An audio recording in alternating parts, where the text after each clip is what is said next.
Hi అండి అందరికీ. ఈరోజు నెల్లూరు స్టైల్ చేపల ఫ్రై ఎలా చేసుకోవాలో మనం చూద్దామండి. ఫస్ట్ కొంచెం పసుపు, ఒక స్పూన్ కారం, ఒక స్పూన్ అల్లం వెల్లుల్లి పేస్ట్, అలాగే ఒక స్పూన్ పెరుగు, కొంచెం గరం మసాలా, వాటితో పాటు కొంచెం ధనియా పౌడర్ వేసుకొని ఇట్లా బాగా, సాల్ట్ మర్చిపోయాను అందుకే లాస్ట్లో యాడ్ చేశాను. బాగా మిక్స్ చేసుకొని ఒక హాఫ్ అన్ అవర్ పాటు మిక్స్ చేసుకున్న చేపల్ని పక్కన పెట్టుకున్నాం. తర్వాత ఒక ప్యాన్ తీసుకొని దాంట్లో ఒక 2 స్పూన్స్ నేను ఆయిల్ వేసుకున్నానండి.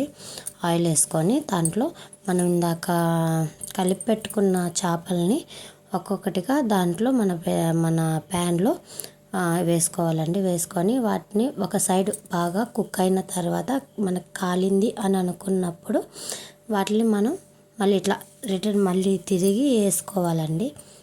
తిప్పి చేసుకోవాలి. వేసుకున్న తర్వాత దాన్ని ఒక ప్లేట్లోకి తీసుకొని కరివేపాకు ఆనియన్తో గార్నిష్ చేసుకుంటే చూడడానికి చాలా బాగుంటుంది. అలాగే ఒక ఆనియన్, ఒక కరివేపాకు, కొంచెం చేప ఫ్రై తీసుకొని తింటే ఉంటుంది, అదిరిపోతుంది. అంతేను. ఒకసారి నెల్లూరు స్టైల్ చేపల ఫ్రై ట్రై చేసి చూడండి.